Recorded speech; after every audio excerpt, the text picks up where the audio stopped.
and welcome to the Moviescramble podcast. You join us on this crisp winter day where it was starting to look a bit gloomy, but it's actually looking all right. The now, because I like to say the now occasionally to show my street credentials. Joining me today, possibly from the future, possibly from the past, we just don't know, is the ever delightful Mary. Mary, how are you doing? I could definitely do with having some scientists stick some wires into my brain and have a look at what's going on there, I think is the message I've taken away from these films. Yep, I'm glad you said brain there rather than anything else. Yep. Yep. It's more than one way to actually get wired up. So for this year, we have decided that we are going to do a series of podcasts that are actually going to cover films from 1995. We have chosen 24 films that we are pairing up two of each, which are loosely connected in some way, depending on themes, genres, etc. The 24 films are what we regard as being the sort of best of the year, and it seemed quite a nice idea to do it, given that it's 30 years. It's a nice anniversary to start marking these things. So we will be continuing to do these over the various months of the year, doing one a month, basically. See how it goes with that. We may run out of steam around about May, you never know. But we'll see how it goes. So anyway, today we are talking about two science fiction films from 1995. We will be discussing 12 Monkeys later on, but we are going to be starting with Strange Days. Have you ever jacked in? Have you ever wired tripped? You ready?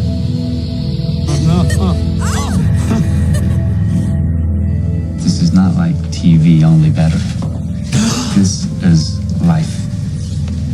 It's a piece of somebody's life. It's about the stuff that you can't have, right? The forbidden fruit. Straight from the cerebral cortex. I mean, you're there, you're doing it, you're feeling it. You're beginning to see the possibilities here? Now, Strange Days is regarded as being a sort of science fiction, noirish type thriller. It's directed by Catherine Bigelow, and it has a screenplay from Jay Cox and also a certain James Cameron as well, who was married to Catherine Bigelow at the time, and apparently he had the initial idea for the film several years before, but it was Catherine Bigelow who then developed it fully and got it brought to the screen. The story itself is based around the turn of the millennium. That's the 1999 going into 2000, which is quite interesting looking back on it. I do remember the millennium reasonably clearly anyway, and there was a sort of a lot of what was called millennium angst going about at the time. The computer systems were going to fail and the world was going to end and things like that. But here we are, and we're still going on. Yeah. So the film stars Ralph Fiennes, Angela Bassett, Juliette Lewis, Tom Sizemore, and Vincent D'Onofrio. It covers the last 2 days of the millennium, and the main character, Lenny Nero, who is played by Ralph Fiennes, is a unique type of businessman.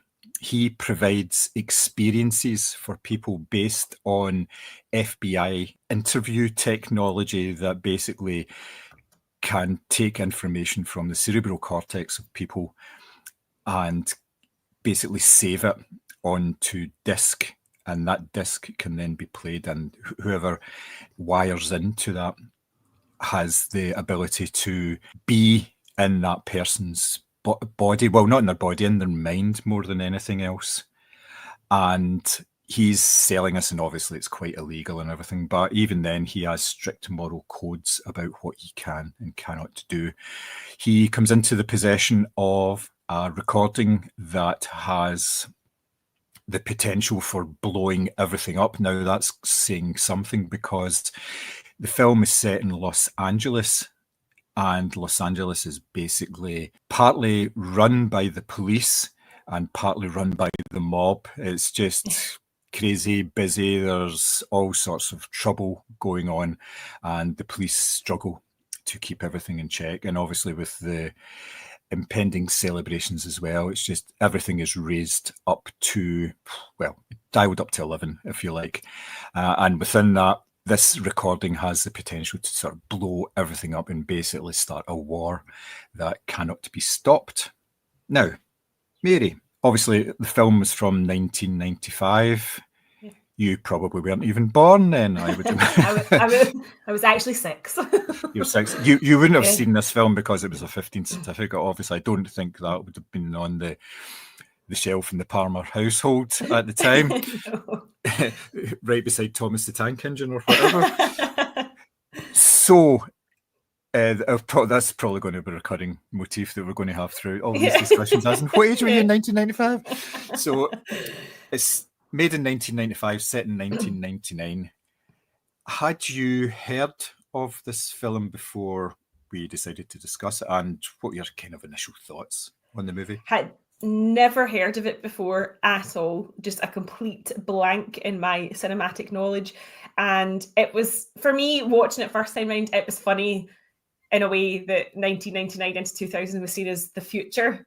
Because obviously I'm looking at it from, 25 years later. But to me, it felt very sort of typically 90s. You've got that sort of like acid-coloured futuristic typeset to start the film off, and the kind of neo-noir style that was sort of prevalent at the time, and it's a very sort of acidic colour palette that it's going on as well. And of course, everyone has terrible hair in this film as well, which is a sort of 90s staple. But yeah, I thought it was a really interesting concept. I'd just never heard of it at all. Mm-hmm. I had seen it at the time and really enjoyed it. I like science fiction films anyway. I'm obviously very invested in them. And it seemed like kind of a nice wee idea, this fact that you could get I know it has been done before. You can extract people's memories, but it was done in such a way that I hadn't really seen before at that point. I've seen it obviously time and time again since then, but it was kind of unique at the time in the way that it was kind of put together, in the way that you see what the person's saying as well. You're it's all point of view shots. Yeah, it's like first person perspective and everything. So it's like very much you are almost like in the jacking. That's what they call it in this. They call it getting jacked. And it's basically you wear this wee, it's almost like a wee face hugger thing that you put on your head. So it's non-invasive, and it's just these memories. And the way that it was developed was, so it could be anything. It doesn't necessarily need to be anything bad. It could be somebody who just wants to be like hanging about in a park or whatever for a couple of minutes. So it can be used in so many different ways. Obviously, there's a very sort of dark element to it as well. But what did you think about obviously the premise of the film initially is about how the technology is used, how Lenny Nero is a facilitator. Did you think that sort of the way that it kind of started off before it actually got into the sort of guts of the thriller, the mystery element of it, do you think that was quite good, sort of world building and all that? What did you think of all that? Oh, definitely. Like, Lenny is a sort of kind of sleazy-ish character. He's doing all these sort of dodgy deals in clubs. And he's obviously very image conscious as well. He talks about his Armani leather jacket and things like that he doesn't want messed up, in his horrible clashing like suits and ties and things like that. So he's a kind of wheeler dealer. Like if he obviously is played by a British person, Ray Fiennes, but you can imagine if this is a British film, we'd have some sort of like Cockney market stall accent going on. He's a very interesting character in the sense that he is obviously doing this sort of dodgy trading, but we get glimpses of him reflecting back to time with his girlfriend, who obviously really misses and wants to be with. And we also learn that he used to be a cop as well. So there's a lot of complexities to him beyond just the selling the dodgy sort of porno videos that he's verging on. I did really like the scene where he meets the customer for the first time, and he sits down next to him in the booth, and he's like, I can do this for you, and you don't even have to tarnish your wedding ring. So there was this kind of understanding between the two men that, they were probably going to see boobs, basically was the bottom line of it. But that he was using the tapes for, albeit, yes, he was still watching himself have sex with his girlfriend, but he was using it in a sort of nostalgic or longing way, and not in the slightly sleazy way that everybody else was doing. But he's very much, he's part of the underworld, and obviously with his police background, he's probably seen a lot of very bad things. As you say, Los Angeles is burning in this film. You know, there's regular sort of gunfights, and there's kind of smoke everywhere and all this sort of thing. So I thought he was a very interesting and complex character, not somebody who you necessarily immediately like or trust, but he is ultimately quite charming and does kind of win you round.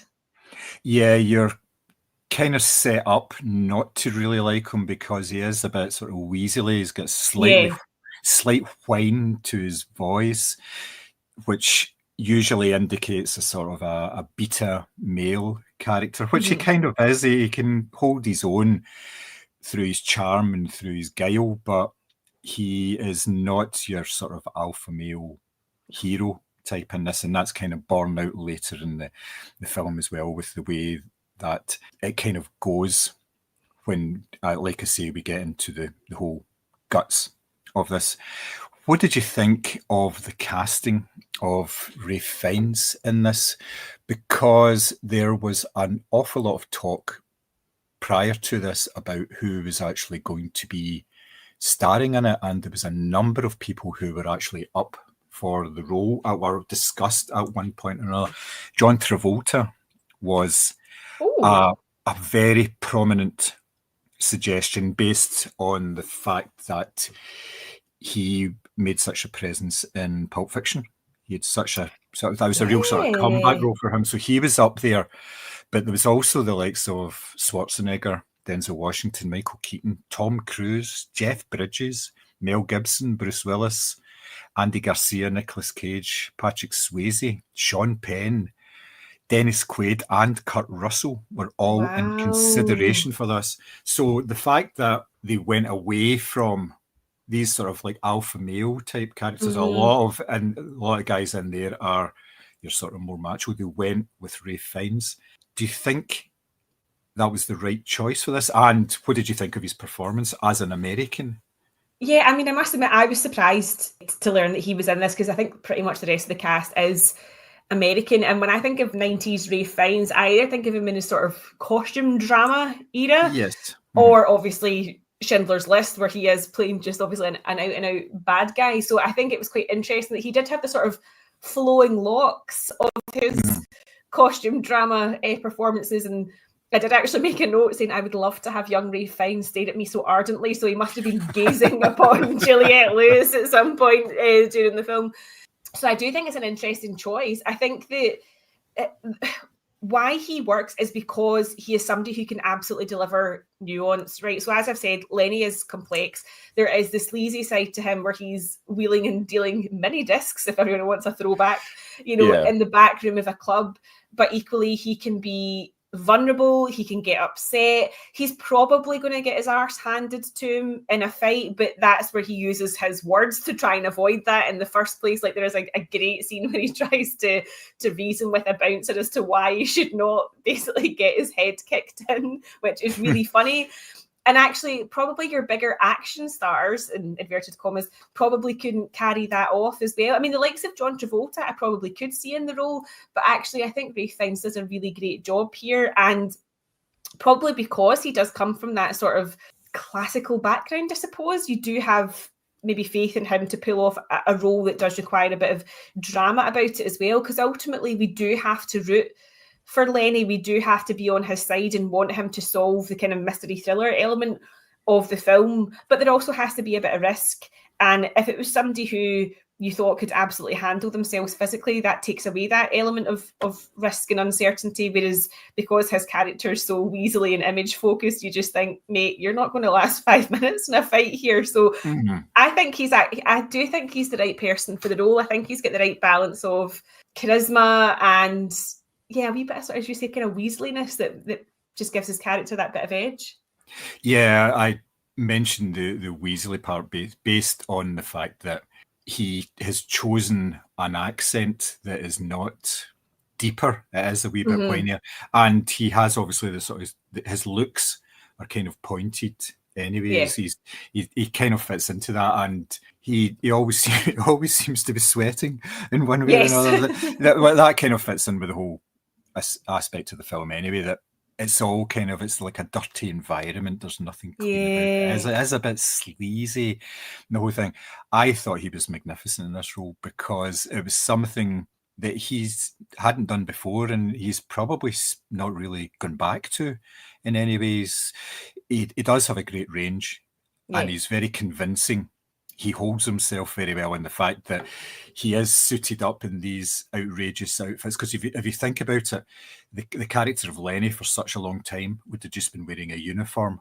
Yeah. So he would have just been one amongst many, but now he has to stand out in the crowd. I like the fact that, yes, that he's got terrible clashing between like shirts and ties, but then at one point he actually says, this tie doesn't go with a shirt, you know. I know, you're like, and the rest of it did.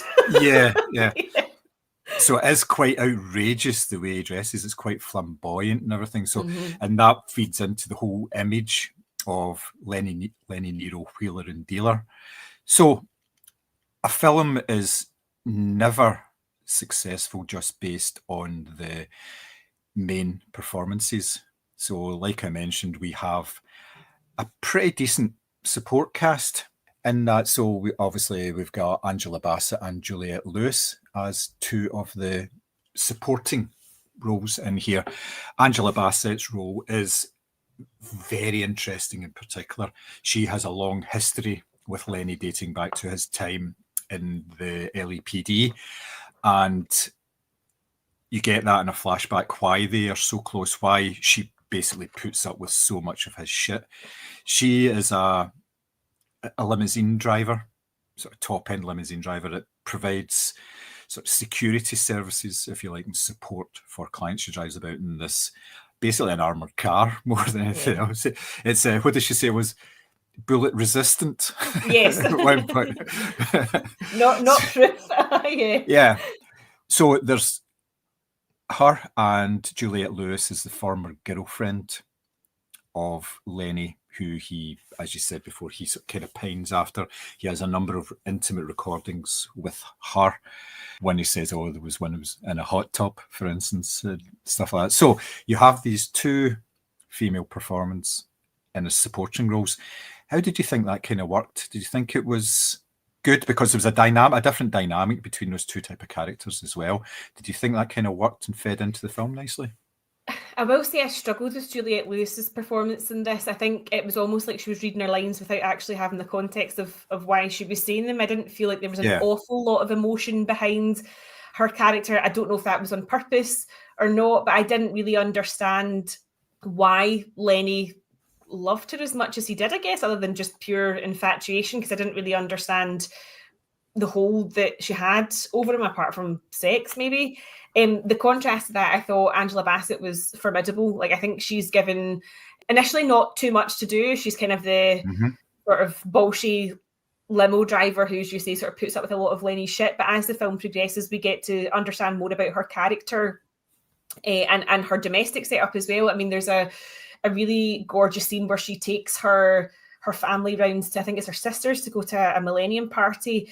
And she sees her son out the window and he's got sparklers in his hand, and you get the kind of reflection of her off the glass, and you just think everyone's looking forward to this future, and you just think, what kind of future is it? Because it's, riddled with like police brutality, and there still is a very clear divide between like race in America, and she's somebody who's obviously working really hard, but like her own little family unit has obviously been touched by the various acts of violence that have been going on in the city. So I thought she was a great counter to Lenny in the sense that she was obviously strong and resilient and had been through a lot and was quite capable of handling herself. I didn't quite understand the Juliette Lewis character's role in it all, other than she's obviously a trigger for him to go and do a lot of stupid stuff, but I didn't really quite understand what his infatuation with her was.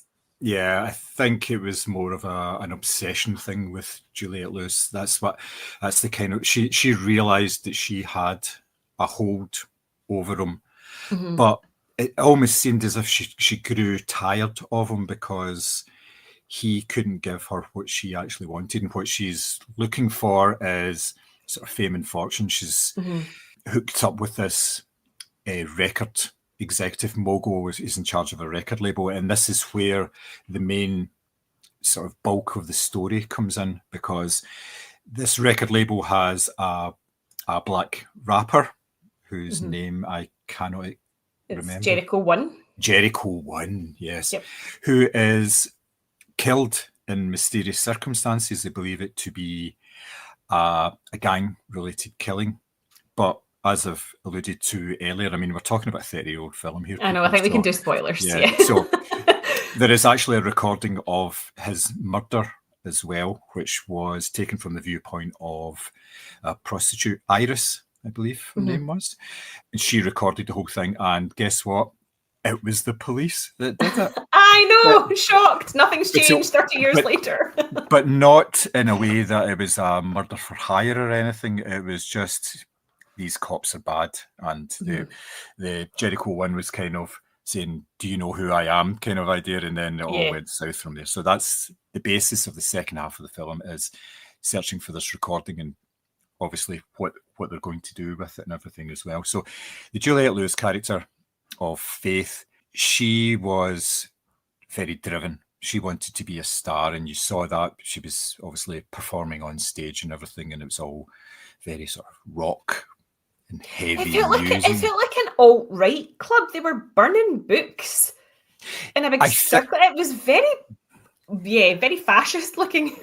I don't think it was done for that reason. I think it was one of these kind of like shock type clubs. It's one of the, anything goes. So there's a lot of sort of like bondage imagery and things like that as well. And it wasn't, that was deliberately there to provoke, I think. Oh, the club's so risky. Look, they've got all this sort of Nazi imagery and burning books and everything like that. So yeah, it was done for effect rather than anything else. But yes, she was like fully invested in this whole situation. That's what she wanted. And she was struggling because it wasn't happening for her. She wasn't getting the break that she needed because basically the record label guy wasn't particularly interested in what she was doing. He was kind of just stringing her along because he knew that it basically pissed off Lenny more than anything else. He was quite happy. Michael Wincott is brilliant. So he plays Philo. And don't get me wrong, Michael Wincott, Tom Hanks, Ward Vincent, D'Onofrio, and Ralph Fiennes all have just really bad, it has to be seen, bad hair in this film. But Michael Wincott, I thought, was excellent. If you think of like proper 90s grungy sleaze, that is him in a nutshell in this film, and he's so good at it. So good. Yeah, I mean, like walking about his big sort of loft apartment space with no socks and shoes on, but like wearing velvet and all this. It's kind of like over the top and sleazy. Yeah, it was a very good performance in there as well. The Angela Bassett character, she turns out to be the alpha character in their relationship. She's the one that's got a particular set of skills. If you like, she's very good at what she does, and she's very driven, and she digs Len out of a hole more than once where his charm doesn't get him where he necessarily needs to go, and he pesters Philo quite a lot.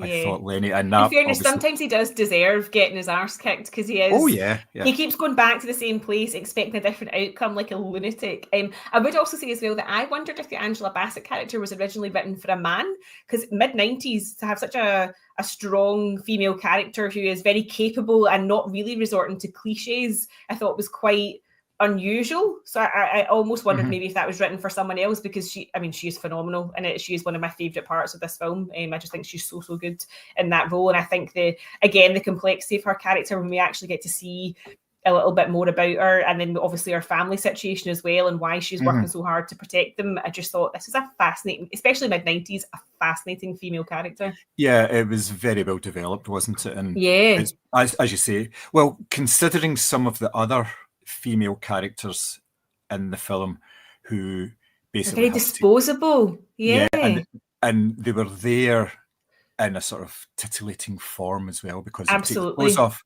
there was a certain amount of that, which is a very sort of 90s thing. You're talking about like sort of following from like erotic thrillers and stuff, and you have to have these things in there to cater to what your perceived audience is. They're wanting to see a bit of tits and ass, basically. That's what it comes down to. And obviously, in a certain extent, we have moved away from that. But then again, have we? Really, it doesn't really work in that way. Now, the film is classed as a science fiction film, but there are so many other themes in there. There's obviously the whole tech aspect of it. There is almost like a sort of neo-noir aspect because the majority of the film was shot at night. So it's all these situations where it's shadows and light and all this sort of stuff. So you've got all that sort of element into it as well, but you've also got things like they're talking about like racism, abuse of power with the police, and obviously the whole thing about the tech is it's basically voyeurism. That's what it comes down to. Now, that's quite a lot of stuff to fit into a 2-hour film.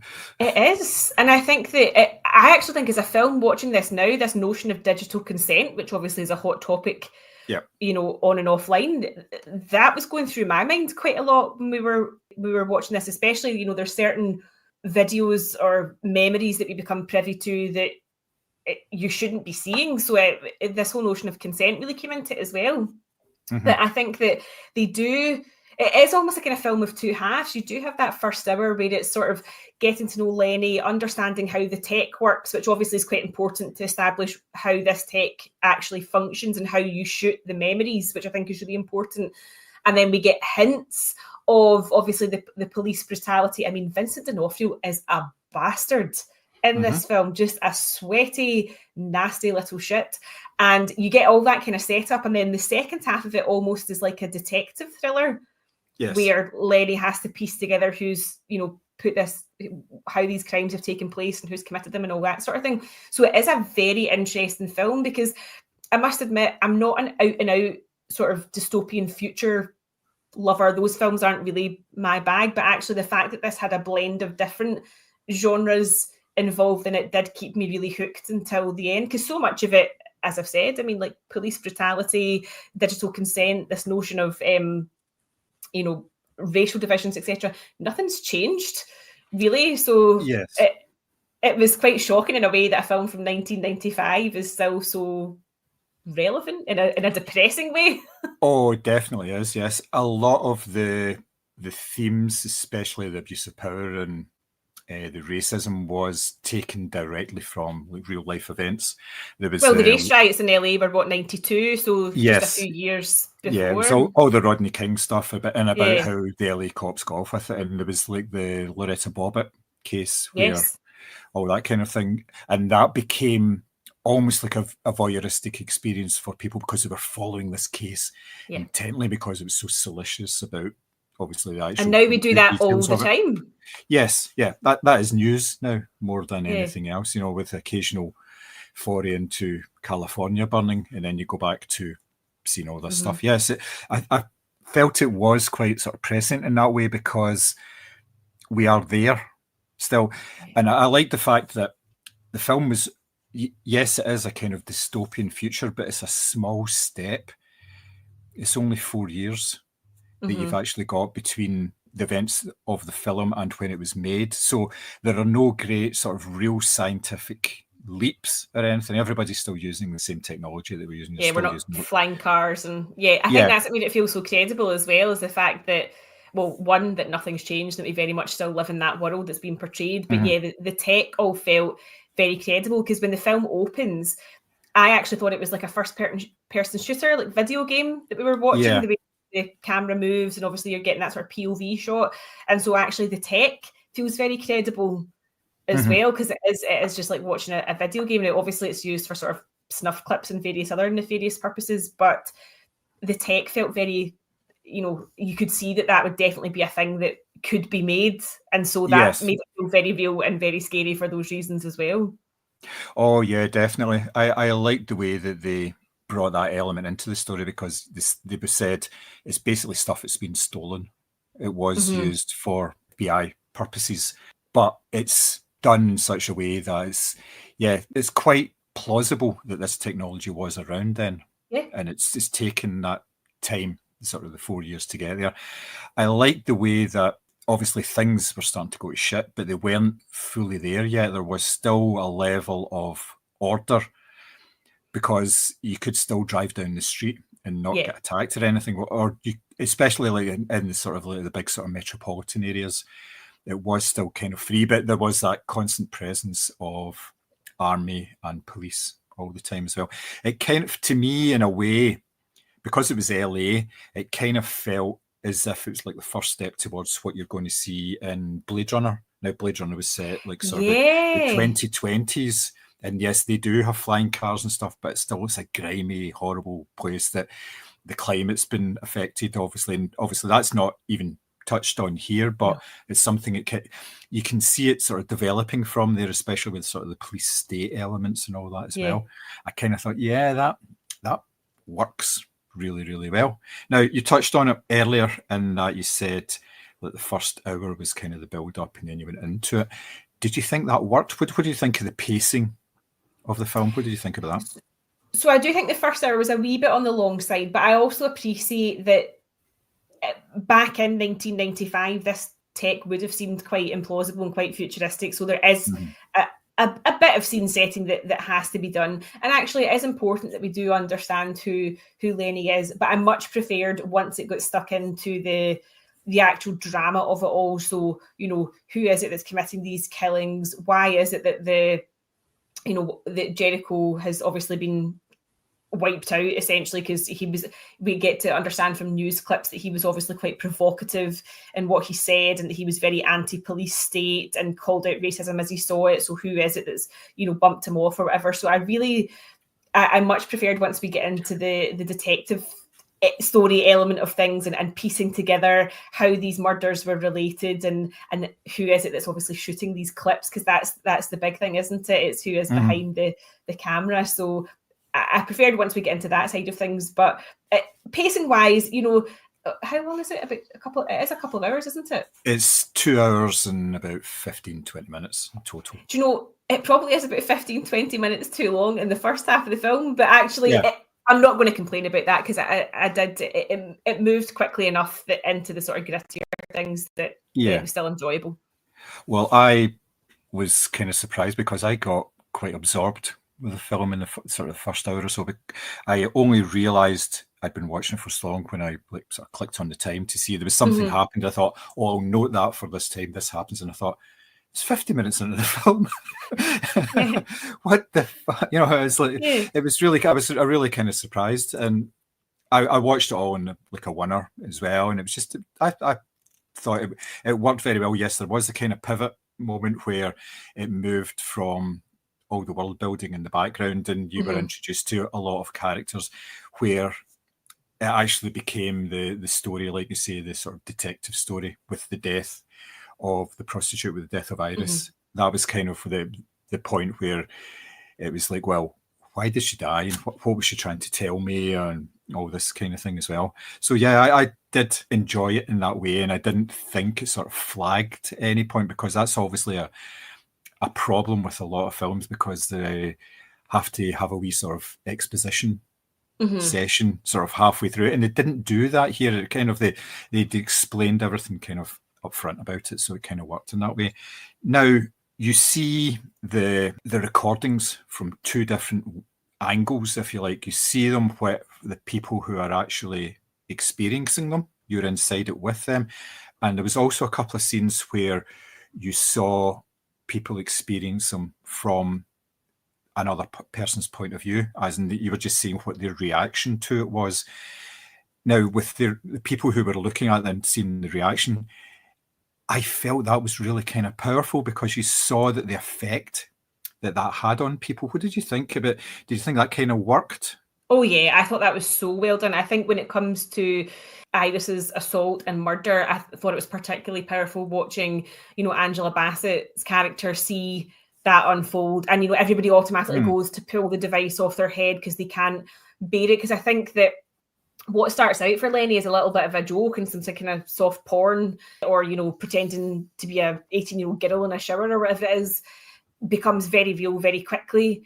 And because you know that you are seeing somebody's memory or somebody's actual experience, when it's a a graphic assault or when it's, somebody begging for their life, it is very, very traumatic. And actually getting to see the character's reaction to that, one, it tells you exactly who that character is by how they've reacted to the tape. But it was very powerful because you have those same reactions when you're watching it. You're shocked, you're appalled, you don't want to keep watching whatever it is that's unraveling. And so to actually see the characters go through that as well, I thought was really well done. Because don't get me wrong, the point of view shots are great and they're very well shot, but actually if they'd just done that the entire film, we would have lost the sense of the characters' humanity as well, because they do say quite a lot, you've been doing too much playback, which means you always become desensitized and you're looking for something that's a bit more hardcore for the next one. So actually to still see them react and be shocked and really distraught by what they've seen meant they still had their humanity about them, which was really important. Yeah, it showed that they weren't the kind of the hard type of characters that they made themselves out to be, because they're reacting viscerally to what they're actually seeing. And especially the first time I think it's Lenny does it first, he watches it's a murder that he watches and he's horrified by it. And he's, like you say, he's wanting to pull this off, but in another way, he wants to know what's happening because he wants to try and help and everything. And I thought that was quite good because there was a couple of different ones that they did and they were all horrified. Angela Bassett character, the other dealer guy as well, he watched it and he was like, oh, it's because it's something that's so powerful and it's right in your brain and you can't get rid of it and there's nothing you can do about it. You're just there along for the journey as well. I thought that was particularly good. Like you mentioned as well, when you're actually in the POV shots, it's like a game as well. And you're just there along for a ride and doing whatever needs to be done. Now, they had to create technology in order to actually film those scenes. Wow. Because there wasn't really the camera technology that would allow the range of movements to make it look as if you were actually the person. It was like seeing it through your eyes. So they invented this very, very small camera rig. It was very light and had it sort of set up in such a way that the movements of the camera mirrored what you would actually see. And they got it pretty accurate. I think they did it pretty well. But they spent a year developing camera technology in order to do those shots, which is amazing. I thought that's dedication for you. Well, that's James Cameron for you as well. Yeah. And I assume that tech is still used then, because we get lots of shots like this now in films, but at the time it would have been completely revolutionary. Yeah, there's virtual cameras now as well. There's a lot of it done through technology as well, especially with scenes that use an awful lot of CG. You're basically just putting real life actors in settings around, and virtual cameras can do all sorts of things now, basically go through walls and all sorts of things that you can see, and it's very clever. But yeah, that's kind of like one of the early examples of it, the basis of it, this very, very light Steadicam that could be used to do all this kind of stuff as well. It's very, very, very good. Now, this is a film that has music. This is a film that has a lot of music right from the start, and it's various types of things. You've got like bits of trip hop, you've got rap, you've got an awful lot of metal in there, and it's just and then you've got a soundtrack as well, which uses all sorts of elements from various genres of music. What did you think about all that? Did you think that just kind of nicely fitted in, or what? It felt like an assault on the senses, but I think this film is supposed to, because one of my notes actually says that a lot of the colouring, especially the pink and green and the costumes that are so over the top, remind me of Batman Forever, which was also an assault on the senses. So I feel like this whole film is designed to not necessarily make you feel uncomfortable, but you're never going to settle in and, this isn't a quiet, cozy film to sit down and watch. It's brash, it's in your face. The characters are brash, they're in your face. Everything feels sort of grimy, sleazy, life feels cheap. There's nobody you can trust. And so you don't ever settle into that. And that's why I think that the score plus the music that we obviously get to see performed in the club is quite jarring. This wouldn't work if it was like a nice, gentle, classical riff that was going throughout this. It needs to be in your face, and it needs to be sort of, not unsettling, it's not the right word, but just not something calm and steady anyway. It's got to be sort of almost kind of like grungy feeling. Yes, there are very few scenes in the film that don't have some sort of propulsive music, and it's there for a reason, because it's a frantic time. Yeah. There's a lot of angst going about. There's a lot of people who are want to do bad things, and this kind of feeds into all that and just heightens the sort of the atmosphere of the film, I think. It was very good. It's an extensive list of credits for people, including Juliette Lewis doing her own singing as well. Yeah. She did a couple of PG Harvey songs as part of the soundtrack, and I thought those were particularly good because it was a performance as well. Yeah, she definitely, she slinks on stage almost sort of Jessica Rabbit-esque, because she's got the scarlet coloured hair as well, and then she sort of launches into this kind of like rock set or whatever. But I enjoyed her performance elements on it, maybe not her acting performance, but the actual stage performance. You could see that she was she had an image in her head of the star that she wanted to be, and that's definitely what she projected. Well, I think we've reasonably well covered the film. Is there anything you think I've missed out on this? I will say I thought that the final scenes at the big sort of ball drop, as it were, for New Year were very shocking. I was quite, that got my heart racing a little bit, because I thought this was going to end a very different way than how the film obviously does end up. So I think that was so well done. You know, you've got confetti everywhere, people everywhere, there's a police presence, your lead cat. It's very, very chaotic in terms of sort of tying everything up, but very well done. And one of, I think, having seen a lot of sort of, you know, in inverted commas, shocking films, I feel like it probably takes a lot to make me actually draw a breath at something. This really did. I was quite panicked about how this film may have ended, but it's up there for one of the most intriguing sort of final set pieces that I've seen in a wee while. Yeah, it was a whole cast of thousands yeah. moment as well. Apparently that was the first thing that was shot as part of the film. Oh my God.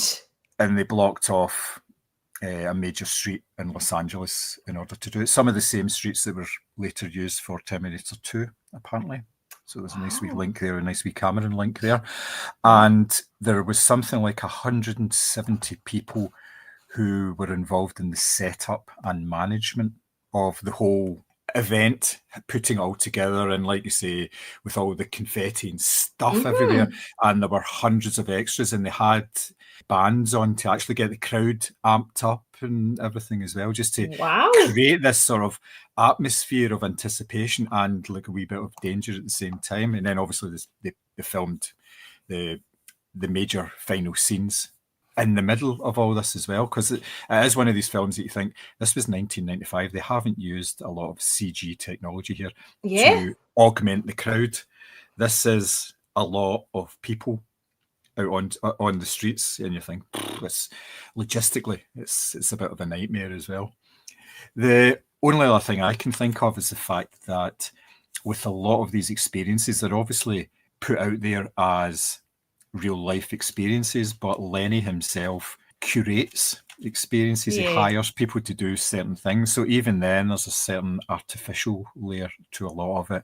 It's not real, and I think that's one of the reasons why people get addicted to these things, because they watch these things and they know it's a setup, it's not real life, so they're wanting something more real that causes a greater sort of visceral reaction when they're actually watching it as well. So yeah, that was a nice wee element to it, but it was quite small, and that was all part of the build-up when they were sort of introducing Lenny as well. So I thought that was quite nicely done. Definitely. Okay, so Strange Days, 1995. If you've seen it and you think you have an opinion on it, which we obviously thought we had opinions on it as well, please do get in touch, let us know. Now we shall move on to our second and final film of the day. It is Terry Gilliam's 12 Monkeys. What year is this? What year do you think it is? 1996. That's the future, James. Do you think you're living in the future? I am simply trying to gather information to help the people in the present trace the path of the virus. We're not in the present now. This is a place for crazy people. I'm not saying you're not mentally ill. For all I know, you're crazy as a loon. The army of the 12 monkeys, they're the ones that spread the virus. Monkeys. He's been living in a meticulously constructed fantasy world, and that world is starting to disintegrate. You haven't become addicted to that dying world? No, sir. He needs help. Again, released in 1995. It's based on a short film from 1962, Le Jet, where a person witnesses an event at an airport, in this case Orly, in Le Jet, and basically their life changes from there. Now, this is echoed very much in 12 Monkeys. Pretty much one of the opening scenes in the film is an event that happens at an airport where somebody gets killed and the blonde woman runs down to see them, and it's all seen from the eyes of a small boy. And from there, we are taken to this hellish dystopian future. This is a hellish dystopian future. Yes. I believe it's 2035 that is set in. And scientists... Only 10 years to go. Hooray! Yeah. Scientists are trying to work out what happened back in the early 90s when a man-made virus was released and basically decimated the human population. So now that they live underground, and it is very much a totalitarian, almost police state, which is run by scientists, and these heavies in very 90s clothes, I must say. They don't exactly look as if they come from the 21st century or anything. In this mix is Bruce Willis, who is an unwilling participant in the experiments. The experiments basically are that they send people back in time, which is never actually shown. It's always left as a bit of a mystery how they actually do it. But he's sent back in time to try and gain information about what actually happened. The thinking that they have at the start of the film is that it was a terrorist organization called the 12 Monkeys that actually released this man-made virus into the open and caused havoc. So he has been sent back to try and find out what happens.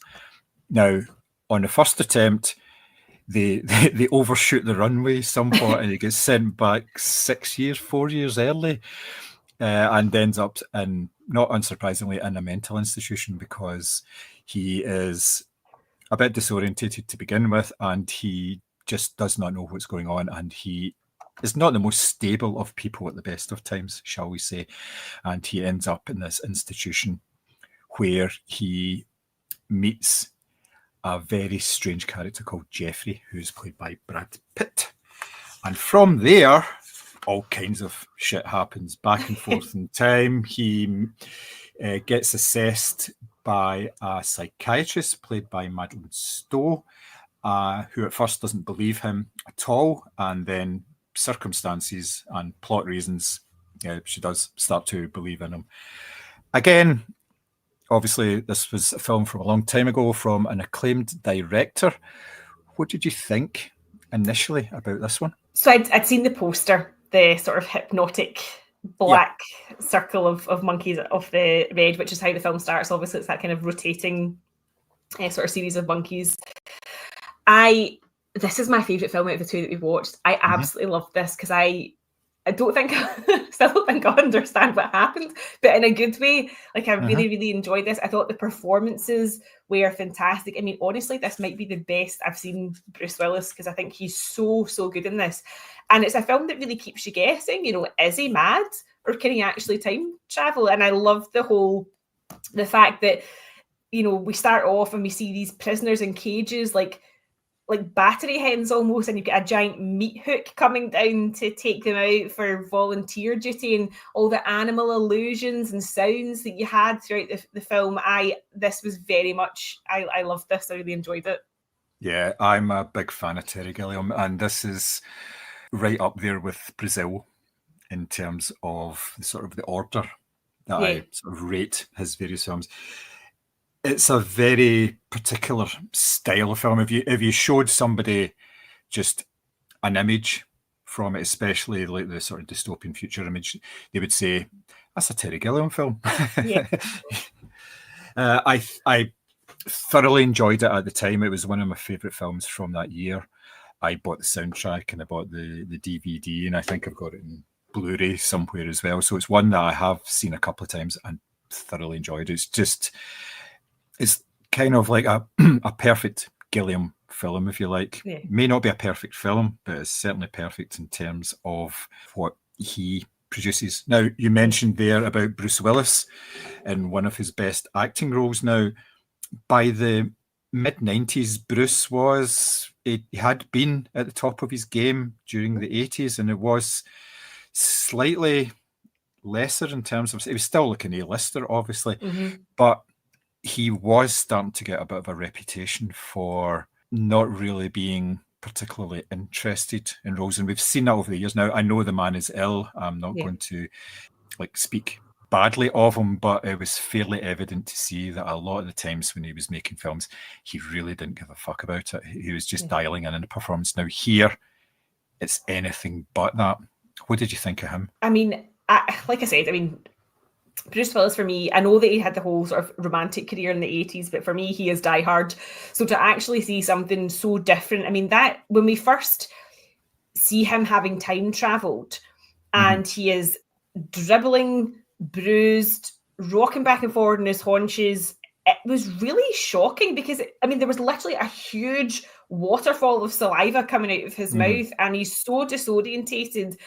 And I just thought, I've never seen you in a performance where I don't see Bruce Willis. Do you know what I mean? Like, he completely lost himself in the character. And James Cole, the character that he plays, is so interesting because he is stoic and brooding and angry, but at the same time, you can't trust what he's saying. Like, you don't know if he's mad or if he genuinely has time travel, because the film does shift your perception back and forward quite a lot as to whose side you should believe. But I just thought he was brilliant in this, and he's got, cracking lines. One of the things he says, torture and experiment were all monkeys. And I was just like, this is so good. And like I said, I feel like you very rarely see him properly lose himself in a role, and I feel like he really does here, and it's just a brilliant performance. And you've got, in contrast to him, as I say, he's quite stoic, you've got the chaos and the hyperactivity of Brad Pitt and his wandering eye that's going on in the institutions. I thought it was brilliant.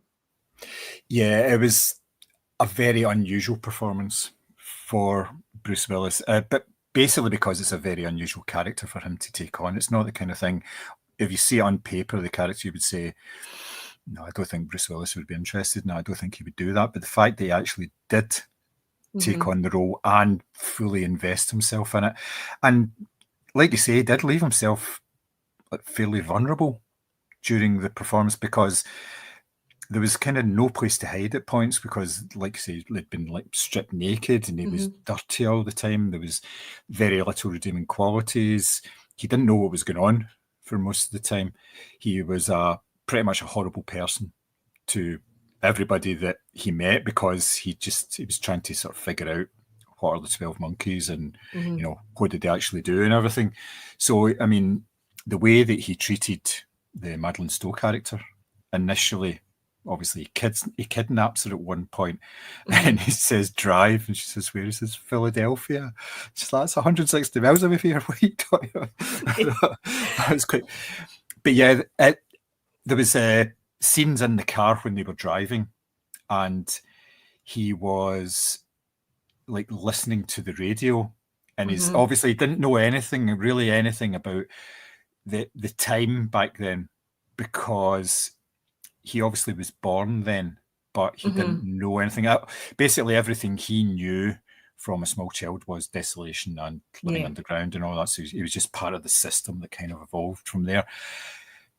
But when he hears Louis Armstrong in Fats Domino, and there's it's not like tears, but his eyes are welling up and everything. And it's really subtle the way he does it. And you think, it's such a vulnerable sort of character that he's putting out there, and you see the kind of torment he's in as well, and you think, has Bruce Willis done that before in any film role, and has he done it since?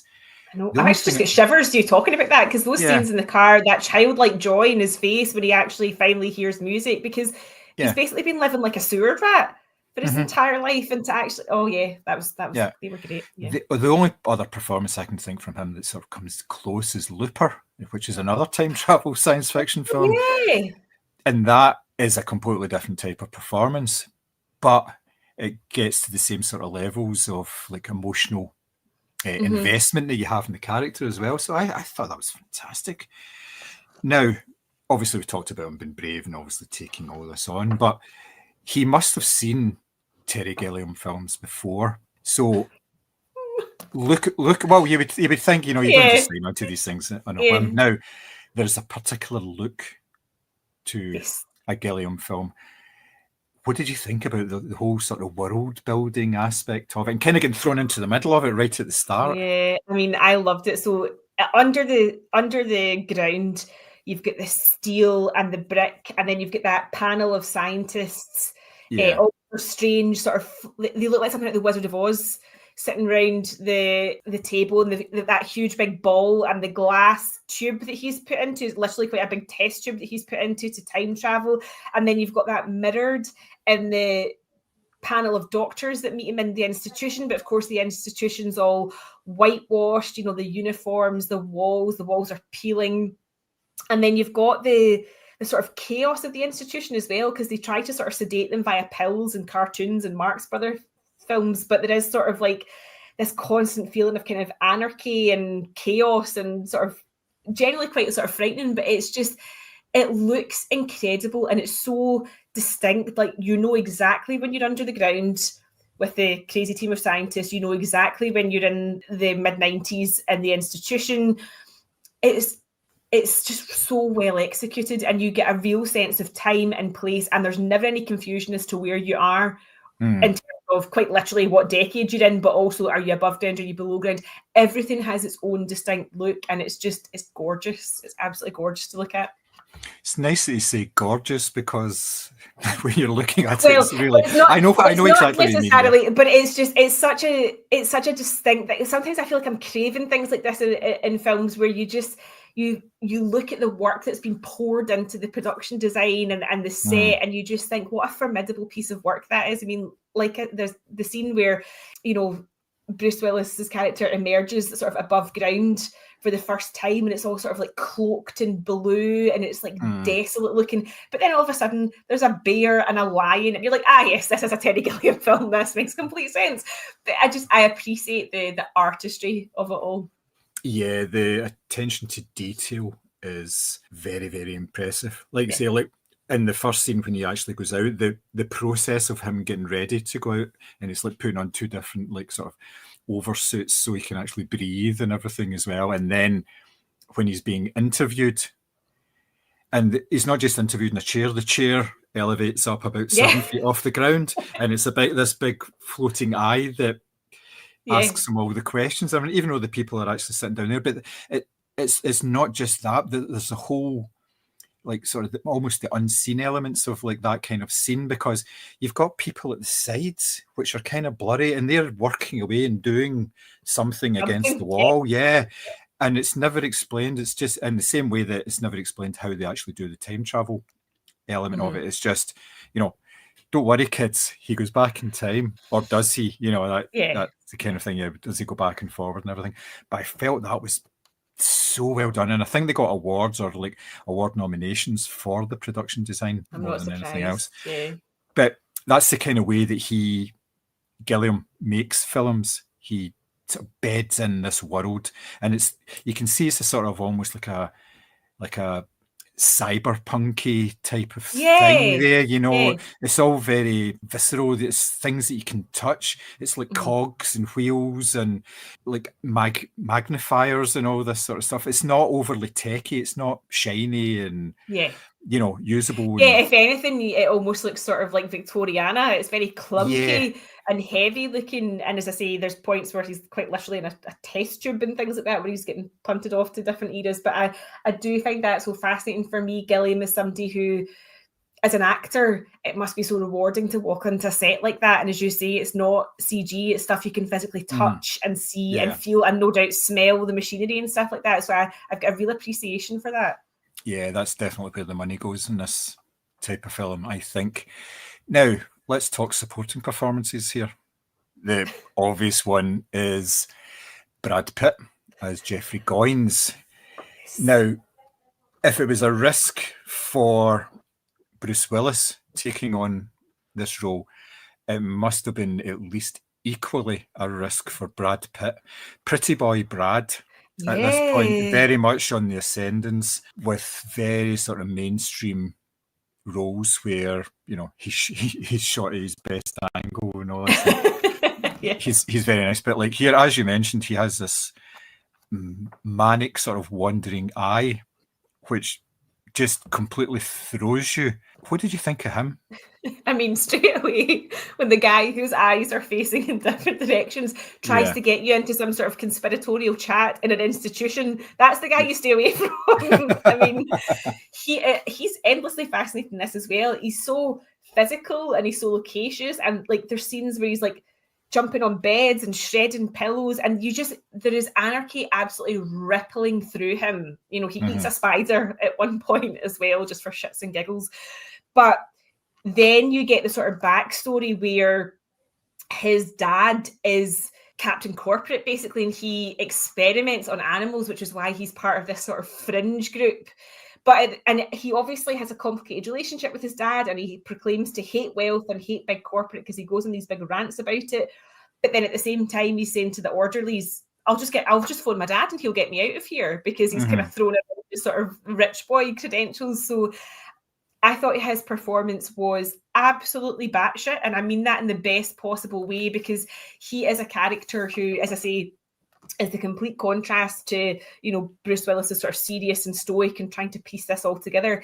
He's just there to create chaos. And every scene that he's in, there is just this constant threat of, and it's particularly in the institution, it's almost like slapstick. It's like Benny Hill chasing people around a room. It doesn't even feel like serious chaos until you sort of meet him within a sort of like group of activists.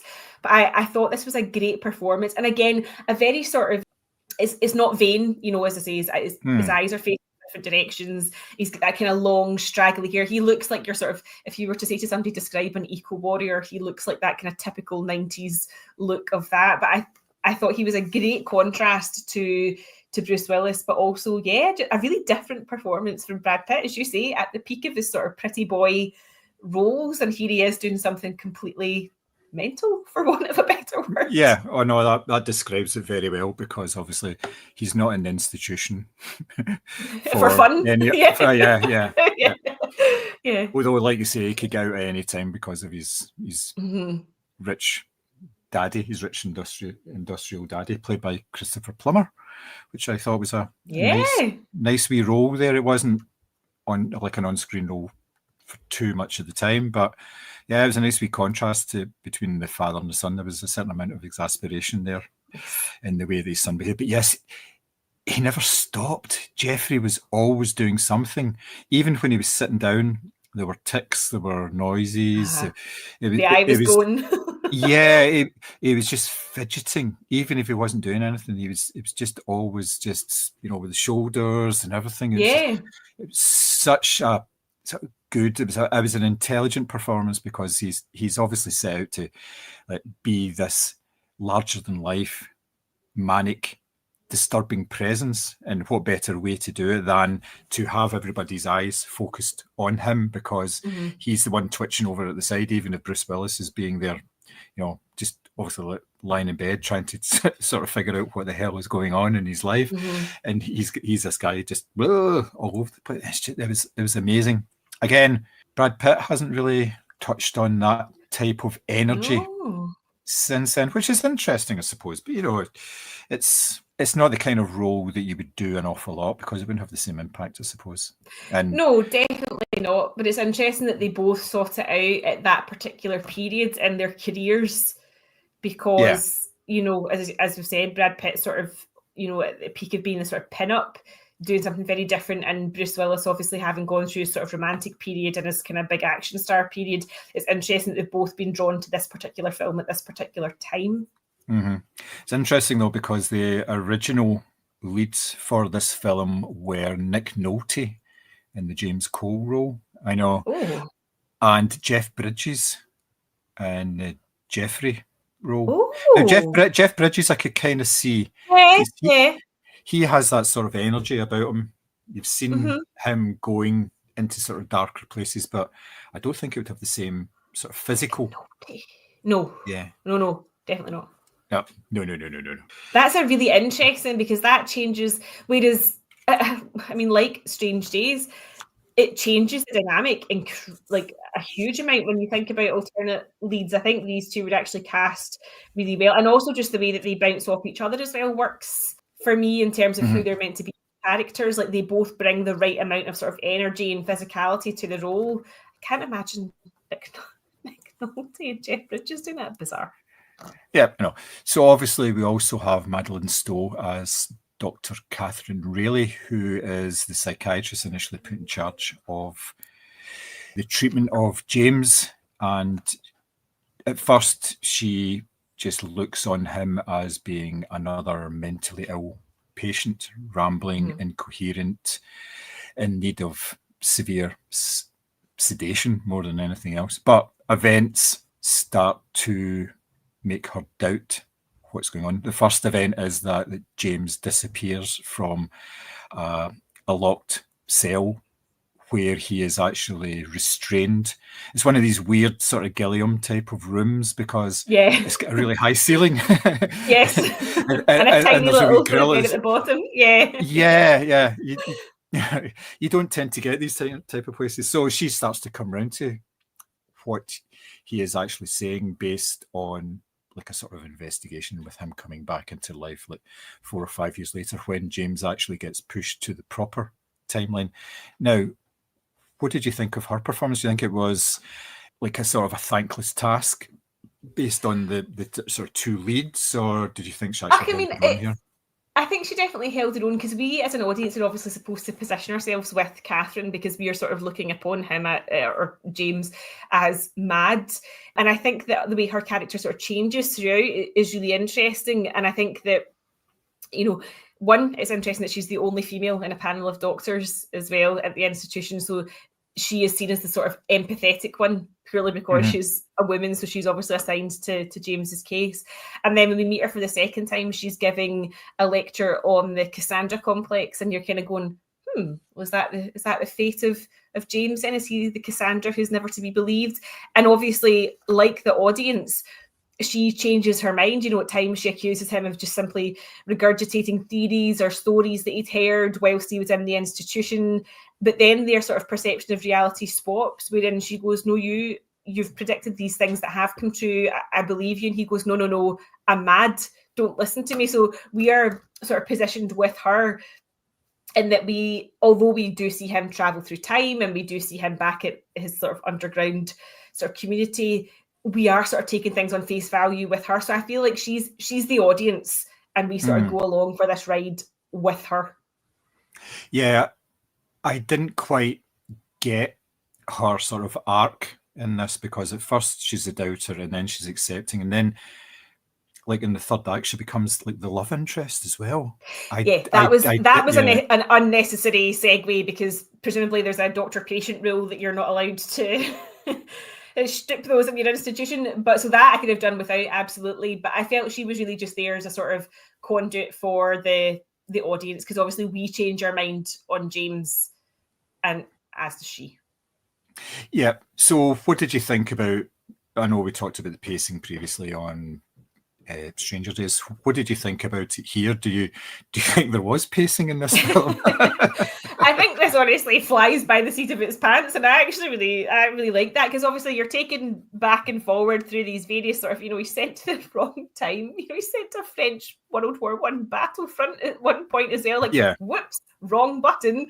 Like I really enjoyed the sort of playfulness that Gilliam has with time as a concept. Like, he's obviously, back and forth all the time, but I think that it is well paced. I think that you do get a sense of the world building's really quick in this in comparison to Strange Days. We understand immediately that there's again that acidic green sort of futuristic type font comes up in the opening minutes. We understand exactly where we are in time, exactly what's happened previously, and obviously why James's character is living under the ground. So I think this flies through its runtime at a speed that some films can only aspire to, because quite frankly it's brilliant. But I think it works because the environment is chaotic. You know, the characters that we meet are chaotic, and so this kind of frantic pacing sort of plays into all of that, I guess.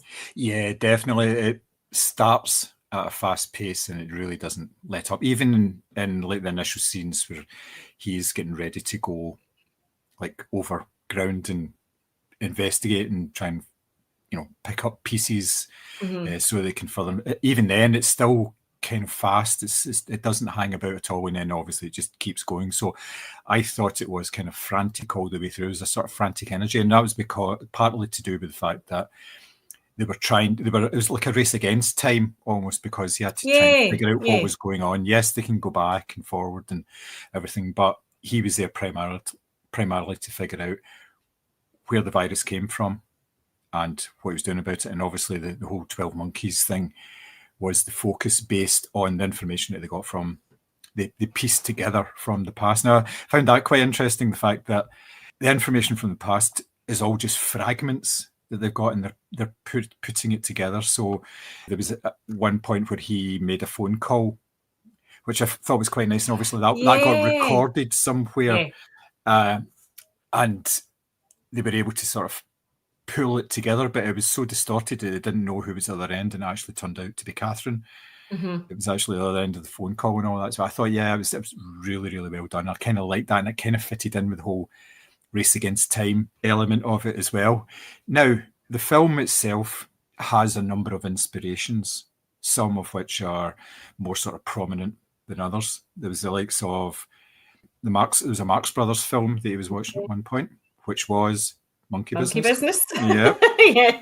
And obviously there's the likes of Woody Woodpecker as well. But there is a direct reference to Hitchcock and Vertigo.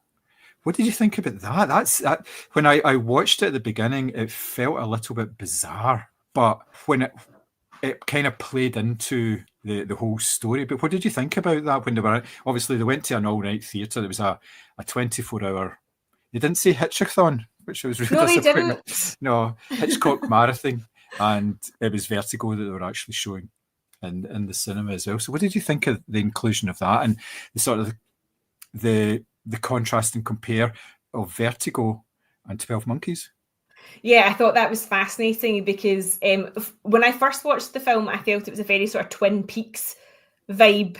You've got the character sort of at the hotel reception. There's the homeless man. There's just lots of weird. And I thought, well, this is very I don't want to use the word Lynchian because that's overused, but a very sort of Twin Peaks vibe. But then we moved into this sort of third act, and I was like, oh my God, this makes so much sense, because obviously within Vertigo, you've got the unreliable narrator, the detective sort of piecing together the story. And then, of course, in order to sort of escape the cinema, she becomes this Hitchcock blonde in order to leave. And I was like, this is gorgeous. And I do, obviously, as I say, huge respect for Gilliam and his sort of artistry, but that was just like a chef's kiss on top of a chef's kiss. I just thought this was so well executed. And do you know what? Even if you don't know really the story of Vertigo and stuff like that, the little clip that you do get to see within the film sort of tells a wee story within itself. And I just thought that was a fascinating little edge to give to these characters who you've already spent, you know, the past couple of hours with, going, I have no idea who's telling the truth here. And then you get that sort of compounded on top of it. I thought it was a brilliant touch.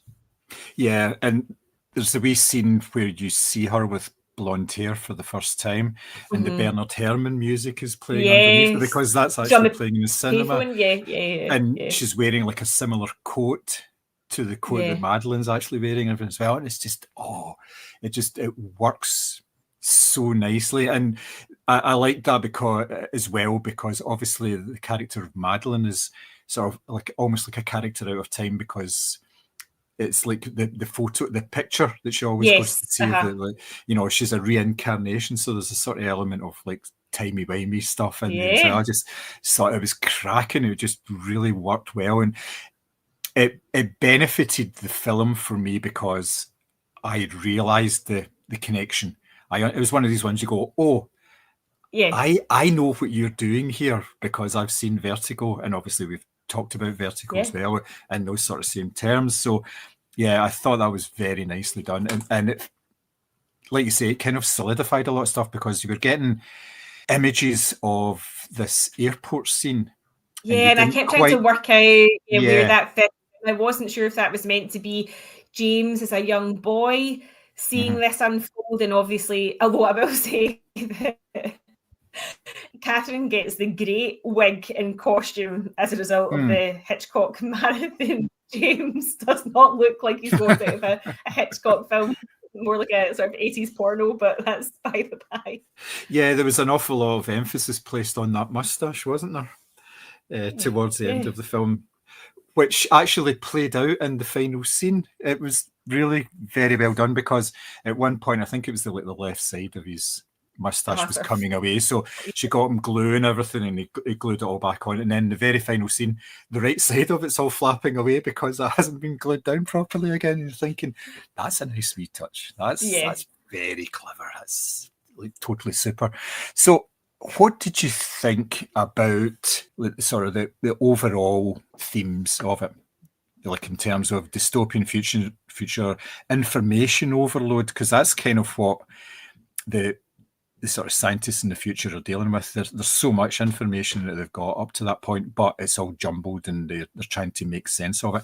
They've only got fragments to try and work out what happened. So what did you think of all that? And it's obviously, a lot of this has actually come to fruition because we have information overload in our lives now. There's too many TV shows and films to watch in a lifetime now. You're bombarded with information all the time from social media, but obviously if you're in America, not TikTok today. No more TikTok, yeah. That's going to change. Yeah, I mean, only because he can use it to his advantage. Anyway, I think that it's really interesting because I think that constantly this film is playing with the notion of truth and what each character believes to be their truth. So James believes that he has been sent to prevent this virus.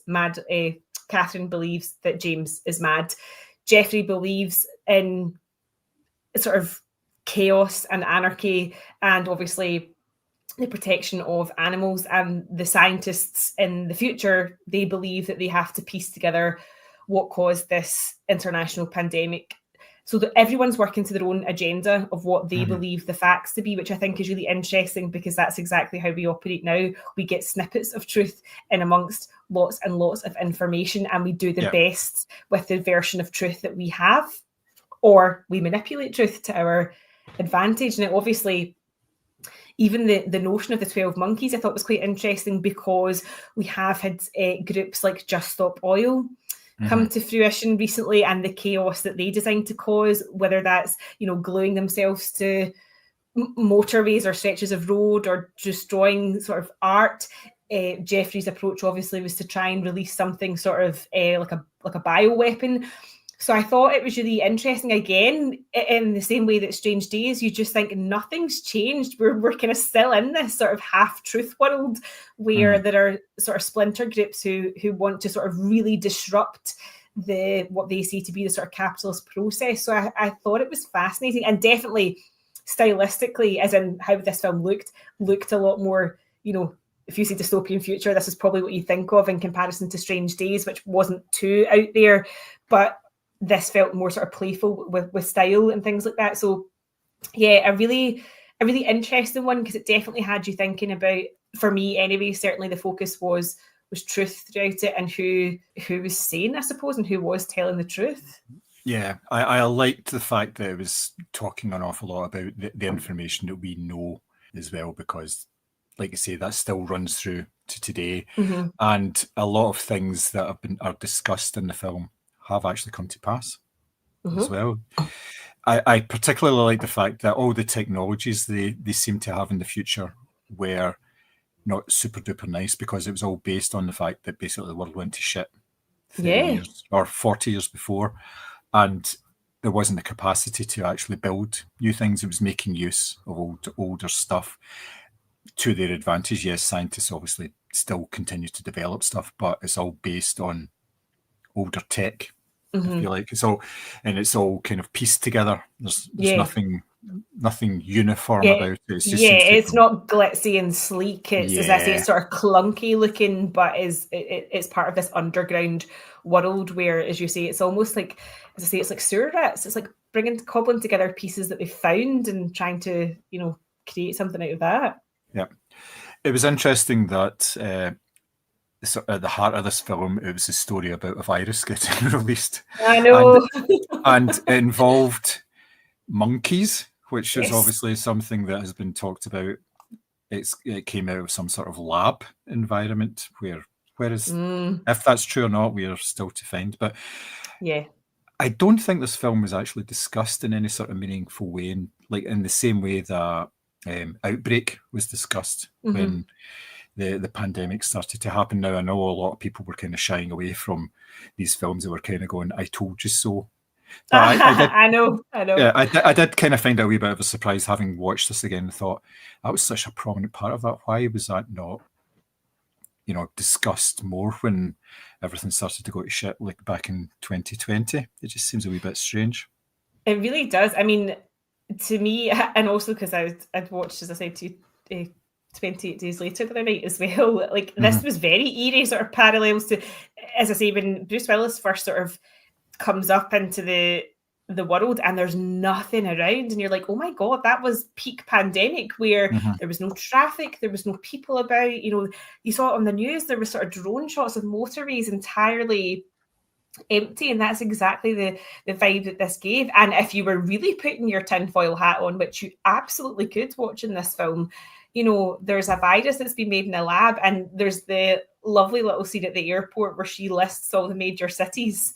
Where the receptionist sort of lists all the major cities that he's going to, and he goes, "Yep, that's right." And he's got a suitcase full of vials, with this terrible, terrible disease, and you just think, fuck, maybe I should watch more science fiction from the mid-90s and find out what's actually going to happen with the rest of my life, because it seems to be pretty spot on. Yeah, it doesn't pull its punches in that way. It's very clever the way it does that as well. I was very impressed with that. Now, is there anything that I've missed that you would like to discuss? I think what I liked about this, again, is a sort of soundscape thing. So there's lots of animal sounds throughout this. You've got sort of barking, cooing, wings flapping, and then a lot of animalistic motion as well. So I talked about Bruce Willis's character being on his haunches. Jeffrey is often leaping or pouncing, and of course you do have the reference to the Marx Brothers film, and then they talk about sending a monkey down a well to rescue a trapped young boy in Fresno. So there is lots of animal imagery throughout this as well. It's not just that the group are called this. There's a very sort of animalistic sort of finish to the sound and the character design in this. And obviously you could argue the institution and the sort of underground prison cell that Bruce Willis lives in is like a zoo. Yes. It was kind of interesting, like you obviously talk about the soundscape, the way that the soundtrack kind of fitted into that as well. It was very kind of eerie. There was a couple of needle drops in there, particularly a Tom Waits one, which was like on the nose there, dies screaming, which I thought was particularly subtle. Yeah. The main theme of it was like this wee accordion, Argentinian type accordion ditty that wouldn't be out of place, like in a film about tango or something like that. And that was kind of eerie, I thought, as well, the way that they introduced that. It was almost like on a bit of a minor note, and it just kind of, like, when you hear that, there's always the theme came in just before like something sort of big was going to happen. It came in just before they discovered sort of the headquarters of the 12 Monkeys, and it was used like various other times as well, and it was used sparingly, so you didn't get overly familiar with it. I thought that was particularly good as well. So would you recommend this film? Oh, absolutely. As I say, this was by far and away my favourite out of the two, just because I like the time travel chaos, and I absolutely loved the performances. I've never seen Bruce Willis do anything like this, and as I say, if you want to put your tinfoil hat on, sit back and enjoy, you absolutely can. Yeah, I would agree with you. It's career highlights for both Bruce Willis and Brad Pitt. Not if you are wanting to see basically like Bruce Willis rehashing his Die Hard experiences, and obviously Brad Pitt has kind of branched out and done an awful lot of stuff, but you won't see anything like this. And No. if you think you're not going to like the film, persevere with it just a wee while, because you will get pulled into it. The film is currently available on iPlayer in the UK, so you can see it for free. Strange Days, I think you need to buy it. I don't think it's on any of the streaming services. I certainly didn't find it on any of them. So, but easily available for one way or another. Just head down to your local charity shop and you'll probably find a copy of it there. Probably, more than anywhere else. Yeah. So that is it for our podcast today. If you would like to get in touch with us, let us know what you think of the fact that we're doing this 1995 marathon. If you have any opinions on the films that we talked about today, please find us on all the usual social media channels. Just search for Moviescramble. If you'd like to send us an email, it's podcast@moviescramble.co.uk. It just leaves me now to say cheerio, and we shall be back next week. Bye. Bye.